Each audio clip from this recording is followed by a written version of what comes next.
کله یو ښځې ته درې طلاقه میلاو شي دا نه پوهې دغه دی دی ورته زه بیا درس کوم وروسته نو چې کومې ښځې ته طلاق میلاو شي درې هغه به عدت تېر کړي درې میاشتې بل ځای کې به نکاح وشي هغه خاوند به ورنه ضرورت پوره کړي هغه به ورته طلاق واچي بیا به د اول خاوند ته راشي د ټول پروسس ته تحلیل ویلی کېږي تحلیل یا حلاله ورته هم ویلی کېږي د دې مشروعیت ولې دی حکمت یې څه دی د ښځه دومره اوږد پروسس نه تېرېږي نه شریعت مطهره کې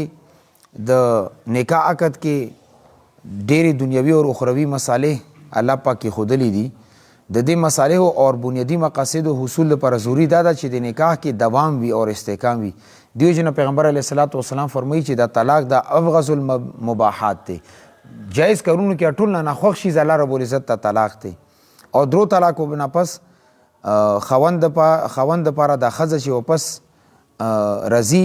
نه درې طلاقه چې ورکړي دا خو حرامه شور باندې اوس دې ښځې دپاره عدت تېرېدو نه پس بل سړي سره نکاح کول هغه سره جماع کول هغه ورته طلاق ورکړي یا مړ شي هغه د بعد عدت تېر کړي نو بیا د اول خاوند دپاره جایز کېږي دې طریقې ته تحلیل اور احلال اور حلاله ورته هم ویلی کېږي شریعت په اصطلاح کې حلاله څه ته ویلی کېږي علامه ابن منظور افریقي رحمت الله علیه لیکلي دي چې حلاله دې ته ویلی کېږي چې یو سړی ښځې ته درې طلاقه ورکړي بیا هغه یو بل سړي سره په دې شرط باندې نکاح وکړي چې دې سره کله ته جماع وکړي دې ته به طلاق ورکوي چې دا ما دپاره حلاله شي دا تعریف هغه کړی دی خو دې یو حدیث دی پیغمبر علیه الصلاۃ والسلام فرمایي لعن الله المحلل والمحلل له دغه حدیث په روشنۍ کې دغه تعریف یې کړی دی اور عام فقهاو چې کم تعریف کړی دی الموسوعة الفقهیه وغیره هغې دا وایي چې تحلیل المطلقة ثلاثا لمطلقها یو سړی ښځې ته طلاق واچي او درې طلاقه واچي دې دا مطلقه هغه دپاره حلالول دې ته حلاله ویلی کېږي او قرآن کې هم د دې تذکره شته الله رب العزت فرمایي فإن طلقها فلا تحل له من بعد حتى تنکح زوجا غیره چې څومره پورې بل ځای کې دې ښځې نکاح نه وي کړی د اول خاوند ته نه حلالېږي دې پروسس ته حلاله ویلی کېږي اور د دې ثبوت کم ځای نه راغلی ثبوت قرآن او حدیث دواړو کې شته دی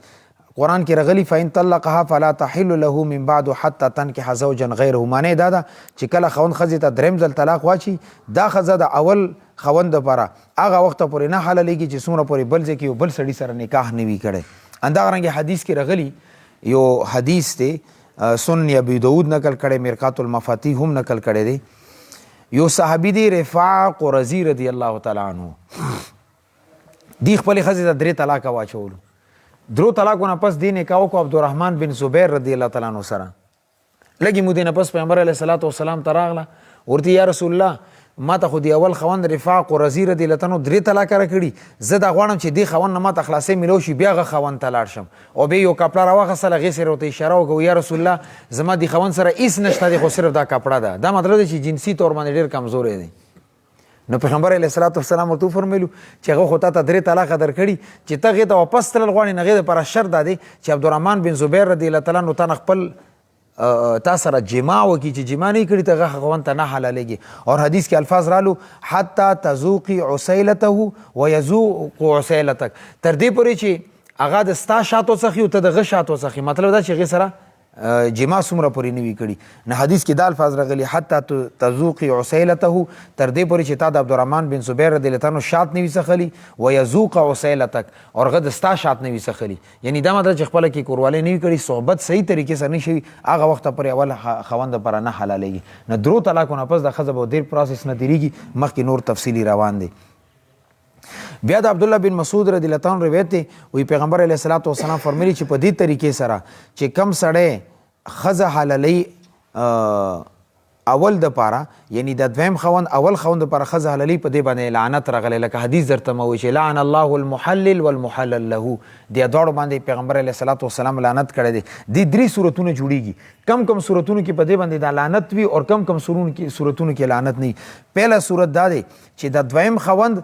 دا وایي چې دی اول خوند پر زه د خزه حلالوم خو په دې شر باندې چې ماته به پیسې راکې 1 لاک روپۍ راکا بیا زه دې ښځې سره نکاح کوم دین خپل ضرورت پوره کوم ال ورته طلاق اچوم که پیسې نه راکې بیا دا نه کوم نه دې صورت کې دا نکاح مکروه تحریمی دی او په دې محلل او محلل له محلل یعنی د خزه حلال اول ولا محلل له چا د پره حلالي محلل له نه مراد اول خوند محلل نه مراد دویم خوند دا دواړو باندې لعنت په دې صورت کې راځي چې د دویم خوند ورته وي چې ال درته حلالوم چې ماته په پیسې راکې دې صورت کې دا مکروه تحریمی ده. اوس پوه شو په دې خبره باندې دویم صورت دا دی چې خوند دویم خوند سره نکاح وتړي خو اجرت خنه خلی نه پیسې در نه خلم خو دا اول خوند سره سټامپ پیپر باندې شرط کې دا ولیکي چې د خځې نکاح زتا سره په دې شرط باندې کوم چې د بته طلاق شي دې صورت کې هم دا مکروه تحریمی ده او په دې دواړو باندې لعنت راځي. ندیو جن فقهاو لیکلی دي چې الله رب العزت لعنت وی په دی اول خوان په دویم باندې او دینه دا دواړه صورتونه دی کې راغلي دي ولی چې دا دواړه صورتونه کې بغیرتی بمروتی خودغرضی او مفاد پرستی پرته ده او به مخ ورسره لیکلی چې نکاح مشروعیت نه مطلب دا دی چې غینا کم مصالحې تی فیدی دا همیشه د پروي او په دې صورت کې چې دا کم دویم خوان دی د سکار کړي دی لکه ویزا یا چیلی و غیره په پکرای باندې په پیسو باندې چا ته پیسې ورکې لکه زموږ د خلک عام طور باندې کې چې کله غوی لنګ شي یا میخه لنګ شي نو بیا ورته د سانډا او د غوا راولي غوی راولي او بیا پیسې ورته ورکې دا شریعت کې حرام دي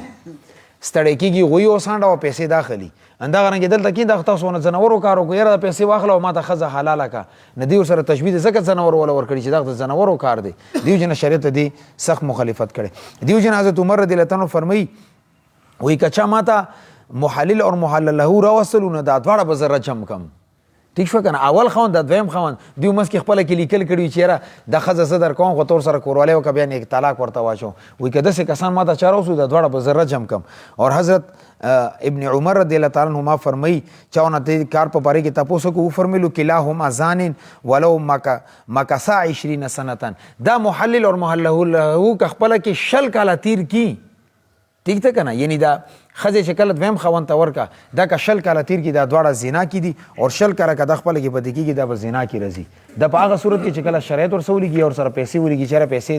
در کوم خو ما د پر د خزه حلاله کاله یعذ بالله او دریم صورت دغه دی چې سړی په اصلاح او نیکنیتی په نیت باندې نکاح وکي او تحلیل د حلالۍ لپاره هیڅ قسمه شرایط ونه تړي او بالکل خاموشه پاتې شي او بیا هغې نه پس نکاح وشي هغه ورسره جماع وکړي بیا هغې نه پس خپلې مرضي سره طلاق ورته واچي نو دې صورت کې فقهاو دا لیکلي چې دا صورت ته تحلیل جایز دی اور اصلاح اور نیکنیتی که جذبې سړي نه انشاءالله الله په نسبت باندې دې ته اجر هم ملويږي ولې دلته کې اوس اصلاح نیت دی چې هغه سړي ښځه بچي دي لونه دي زمنې دي هغو زندګي تباه او برباد نه شي ماز یو بس دې دپاره وکړي چې د اول خوند دپاره دا حلاله شي نو دې صورت کې بیا پکې گنجایش جوړېږي دې حلالي دنیوي حکم څه دی د پهله دوم کوم صورتونه ما درته بیان کو یا د پیسو په بدل کې یا په شرط سټامپ پیپر وسولي کې چې طلاق پاچي امام مالک رحمت الله علیه فرمایي چې دې صورت کې د دویم کم نکاح دی د سره نه مجایز نه دی البته حناف په نسبت باندې شرط فاسد سره نکاح فاسد کیږي نه خو چې کم شرط پکې وترل شي غا فاسد شي څه مطلب یو سړی رالو سړی ته ویلو چې د خزې نکاح در سره زه تړم دا زما خزه خو ما ورته درې طلاق اچولي سټامپ پیپر سره ولیکه چې دې ته بیا طلاق اچي نه چې د کم سټامپ پیپر شرایط مې ته ولیکلو دا ټول فاسد شي دا ایس نه دی اسې د ځان سړی کو هغه سره د خزې نکاح شو نکاح ټیک ته ورته خپل مہر ورکی کاغه د خزه ټول عمر د پر ساتنه تی ورنه شر خلاصوله بیا ښه دلته مخ کې رضی به درته وایم دیو چې نه د دویم نکاح به جای شي خو چونکې پیغمبر علیه الصلاۃ والسلام په دې سړی محلل باندې یعنی حلاله کول والا باندې چې هغه اول خوند پر د حلاله کوي دی باندې لعنت راغلی دی نو دیو چې نه هغې د امام مالک سره رحمت الله علیه فرمایي چې دا نکاح د سره نه کېږي نه البته حنافو په نسبت باندې امام حنیفه سره رحمت الله علیه وایي چې نه دا نکاح ټیک دی او که حلاله وکړه اول خوند پر د ښځه جایز شوه او فتوا په دې باندې ده او دا درته یاد وي دې باندې هم ځان پوهې کې چې که چېرې په دې صورتونو کې دویم خوند د ښځه ځان سره ایسا راکړه نو هغه د دې حق دی پهله خوند یا قضی دا په طلاق باندې نشي مجبورولی تاسو ته ما مخکې ویلي دلته داسې ډېر کیسونه شوي دي اول خوند ښځې ته طلاق چولی دی دویم خوند ته چې لاړی بیا هغې ته مینت یې کړي دي چې ما ته طلاق ځکه مه راکړو چې د اول خوند د کار نه دی وي داسې بعضې وخت کې ښځه بیا دویم خوند سره پاتې شي خو دا ته د دویم خوند ته په دې باندې نشي مجبوروي چې خامخا طلاق واچو یا عدالت کې کیس دایر کې یا د سټامپ پیپر لیکلی چې دې ما سره لیکل کړي چې د ښځې نکاح به دې سره کېږي دا به ورته بیا طلاق اچوي نه لحاظه دې صورتونو کې که هغه ځان سره د ښځه ایسروله دا سړی نشي مجبورولی اوس دی حلالې دپاره څه شرایط دي؟ که چېرې دا شرایط و بیا د دویم نکاح اور حلاله ټیک ته او که دې کې یو شرط هم نو بیا حلاله ټیک نه ده. دې ته لږ غور کوئ ښه. دلته کې خلک ډوک بوک کوي داسې اول مسله راځي نه که راشي بیا ورکې هسې بوسو لاندې اوبه بوسي نه. د مسلو باندې ځان پوهې کړي. پهله خاوند چې کوم 3 طلاقه ورکړي دي ښځې هغې نه پس عدت تیر شوی وي. که عدت یې تیر شوی وي دویم خاوند سره نکاح ټیک ته اور عدت کې دننه نکاح حرام دی. په دې خبره باندې ځان پوهې کړي چې کله د اول خوند ښځې ته 3 طلاقه واچولو نو دا به 3 میاشتې یعنی 3 حیضه پورې به د بل ځای کې نکاح نه کوي. عدت دوران کې نکاح کول حرام دي. اور کچری یو سړی حلال وګڼلو نو کافر شو. دی خبرې ته سوچ کوي. ګواهانو ته پته و چې د ښځه عدت کې ده هغه باوجود د نکاح کې ګوی وکړه دا هم کافران شو. او چې کم مولا د نکاح تړلی دی هغه ته دا پته چې د ښځه نکاح کې د بین سترګې پټې کې نکاح وتړو دا هم کافر شو. ولې حرام شی حلال ګڼل د کفر دی. اور که مولا ته او ګویانو ته پته نه وه نو بیا هم ګناه کې شریک دي. تحقیق کول پکار دي. ښځه به 3 میاشتې عدت تیری غد بعد به بیا دویم نکاح تړي. اور که عدت دوران کې نکاح شو نو دا نکاح حرام دی ناجایز دی نه کیږي. ښه لکه دلته سیاستدانانو کړي نومونه درته نه خلم. ښه ستاسو ور کې د یاران شته دي پکې. دویم نکاح هغه دی چې دویم خاوند سره نکاح په هغه صورت کې صحیح کیږي چې نکاح فاسد نه وي. ټیک شو کنه. که نکاح فاسد کې جما وکړه کوروالی وکړو هغې ته اعتبار نشته. نکاح فاسد دي ګواین نه بغیر 2 کسانو خپله کې ښځه او خاوند ناست دي سړی نکاح یې تړلی دی ګواین پکې شته نه نشته نه چې ګواهان پکې نه دا نکاح فاسد دی. لہذا نکاح فاسد کې که چېرې حلاله وکړه شو هغه شریعت کې اعتبار نشته دی. بیا به دوباره نکاح تړي هغه نه پس په ورسره بیا دویم خاوند جما کوي صحبت په ورسره کوي. دریم صورت دا دی چې دویم خاوند د ښځې سره جما کړي وي. تش نکاح سره کار نه چلیږي. ښه لکه ما ورته د حدیث ذکر کړو. سلام سره دا دی چې دویم خاوند یا بالغ وي ټیک ده کنه غټ سړی وي اور یا مراهق وي. مراهق دی چې بلوغ نه دی بلوغ تک نږدې دی. مثال 15 سال کې نن سبا خیر دا نوجوانان 12-13 سال کې بلوغ ته رسیږي. خو کم از کم چې 12-13 سال وي اور بلوغ ته نږدې وي که هغې حلاله وکړه نه ټیک ده. ښه صحیح د هغې سره به نکاح وکړي هغه هلک په ورسره خپل ضرورت صحبت وکړي بیا به ورته طلاق وشي د اول خاوند ته به جایزه شي. 5م شرط دا دی چې د دویم خاوند د ښځې سره علاج وکي. علاج عربي کې دې ته ویل کېږي چې شرمګاه د یو بل شرمګاه کې پټي شي. ښه صحیح ده کنه. اور انزال شرط نه دی. ټیک شو کنه. مثال په تور باندې د خاوند د ښځې سره دخول وکړو خو انزال یې بار وکړو ټیک دی. صرف دخول شرط دی چې دخول به کوي. انزال دننه کېدل شرط نه دی. هغې دپاره نن سبا ته چې کم جدید دور کې دا کم خلک فیملی پلانینګ کې یا فلاح و بهبود دپاره کونډم یوز کوي چې کم ته ساتي ویلی کېږي. دا بس بهترین حل دی دې دپاره. ټیک شو کنه. که هغې کې مثال په طور باندې دننه انزال وشي نه څه مسله نه ده. د حمل ټهرویدو خطره نه وي. ولې د حمل ټهرویدو کې به د ښځه بیا 10 میاشتې عدت تیري اور چې د بچې پیدا شو نه دا د دویم خاوند نه وي. دې نسبت په دویم خاوند طرف ته کېږي اول خاوند طرف ته به نه کېږي. اور خاوند دا کیدی نه شي چې ښځې ماشوم پیدا شي ماشوم ته راغلی اور ښځه د اول خاوند ته حواله کړي. ولې ماشوم تربیت کول غواړي هغې ته پی ضرورت دی هغې تربیت ضرورت دی او پلار نه شي کولی. هغې دپاره بیا دا هم یو صورت دی. 6م دا چې د دویم خاوند یقیني طور باندې د ښځې سره دخول کړی وي یعنی جما کړي په حلالې طریقې سره مخکې نه کړي وي. دا نه چې وروسته نه کړي وروسته نه حرام ځای باندې که دخول وکړو هغې سره دا هم حلاله نه کېږي. او بل دا چې خاوند ته دا یقین هم وي چې او د ښځې سره ما صحبت کړی دی. دا نه چې خوب یې کتلی روزي سبی اور سینې باندې لاسونه وایي چې ما توره کړي ده. خوب مبصره بالکل صحیح طریقې سره به دا کار کوي. اور اووم شرط دا دی که چېرې د ښځه بېهوشه وه یا خوب په حالت کې وه بیا هم د حلاله ټیک نه ده بلکې داسې به دوی خپل یو بل سره د صحبت کوي چې اثرات محسوس کړي. اور 8م شرط دا دی چې دخول بعد د خاوند ښځې ته طلاق ورکړي یا د مړ شي اور دخول نه پس دا سړی چې مړ شي یا ورته طلاق وچی عدت تیر کړي نه اول خاوند دپاره به جایز کېږي. که چېرې دخول نه بغیر د سړی مړ شو یا صرف خلوت صحیحه وشو نه هغې ته اعتبار نشته. یعنی نکاح یې وتړلو خو د ښځه او خاوند ملویدو نه مخکې سړی مړ شو نو بیا خو صحبت نه دی شوی. اول خاوند دپاره دا ښځه بیا هم حلاله نه ده. په دې خبره باندې هم ځان پوهېږي چې کله د دویم خاوند د ښځې سره صحبت وکړو دوی ورته طلاق واچولو دا دوباره اول خاوند ته لاړه بیا نغه ورته څو طلاقه ورکوی شي. زمونږ احنافو په نیز باندې د خاوند د بیا 3 طلاقو مالک شو. ولې دوی خو 3 طلاقه ظالم چولی و که نه. ښځې عدت تیر کو دویم ځای کې نکاح وشو هغه خاوند ورته طلاق واچولو بیا عدت تیر کو بیا دی اول خاوند ته راغله نه اول خاوند 3 طلاقه استعمال کړي دا ښځه چې د دې پروسس نه تېره شو دوباره دې ته راغله نه دا د بیا 3 طلاقو مالک دی. لہذا چې بیا ښځې ته 3 طلاق وشي بیا به د دې پروسس نه تېرېږي. البته دې کې امام شفیع صاحب رحمت الله علیه امام محمد رحمت الله علیه دا فرمایي چې که چېرې خاوند یو طلاق شولی و دا ښځه لاړه بل ځای کې نکاح وکړه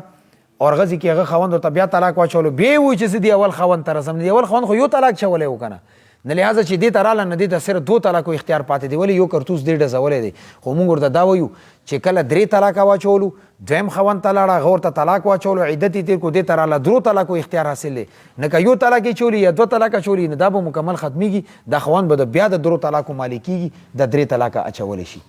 دا یو پروسس دی چې دې ته حلاله ویلی کېږي او شریعت حکم لګولی ظاهره خبره ده چې یو ډېر انتهایی ګران کار دی سخت کار دی خو دې دپاره دی چې خاوند دوباره دپاره بیا داسې کار ونه کړي نه دې وجې نه د 3 طلاق ورکولو کې ډېر انتهایی زیات احتیاط کول پکار دي ولې چې د دې حل شته نه او زمونږ دا پښتون دی سیګریټ یې نه څه کولی بیا دماغ کار نه کوي چې نسواري نه چولي بیا دماغ کار نه کوي او چې چرسي نه ولي بیا دماغ کار نه کوي نه چې دماغ کار نه کوي دغه مصیبتونو سره مخامخ کېږي نو دې کې ډېر زیات احتیاط کول پکار دي خاص کر زمونږ د نوجوان بې احتیاطي وکړي او بیا دا انتهایی ګران کار دی چې ستا ښځه عدت تېر کړي بل ځای کې نکاح کېږي هغه ورسره صحبت کوي بیا به هغه طلاق ورشي بیا به تا ته راځي نو انتهایی ګران کار دی هېڅوک دا نه غواړي خو بیا د شریعت یو لار مقرر کړي که اگر ډېر اوچت شي هغه د پاسه لار شته ده شریعت درته حل ښودلی دی نو دې کې ډېر زیات احتیاط کوئ داسې نه چې بیا ورته پریشانیان جوړ شي ټول عمر حرامو کې مبتلا ټولته ما د دې علاقه کې ډېرو کسانو ویلي چې یو سړی د ښځې ته 3 طلاق اچولي هغه باوجود ښځې سره تعلق وساتي نه حلاله کوي نه څه بچي پیدا شوي دي نو د 3 طلاقو نه پس که ته یې چېرې زه دا نه شم که ما ښځه بل ځای ته لاړ شي نیکۍ وشي بیا طلاق واچي بیا راشي نه دلته خو زنا کې مبتلا او کم بچي د پیدا کېږي دا حرام النسل دي دا ستا خپل بچي نه دي ولې چې زنا نه کم بچی پیدا شي هغه حرامي وي نو اوس ورته خپله سوچ وکړي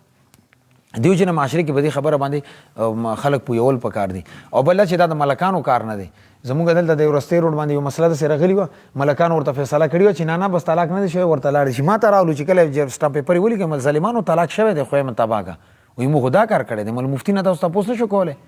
نه دا ملکانو ترڅې ټوپۍ په سر کېږي غلطۍ فیصلې کېږي خلکو زندګیانې تباه او بربادې کړي داسې شرعي مسله راشي علما ځان سره اخلي چې دا کار شوی دی که نه دی شوی ملک که ډېر تکړه شي نو مولا برابر خو نه دی که مولا څه کوي چڼي برابره نه دی چې کم اولې درجې کې دی شریعت نه خو نه دی خبر که نه صرف دې نه خبر دی چې سپین غر کې به نري غوښه څنګه خوري پی ټي سي کې به کبان څنګه خوري او د خلکو نه پیسې څنګه روباسي دا 2-3 شیان ورته زده نو دې کې ډېر زیات احتیاط کوئ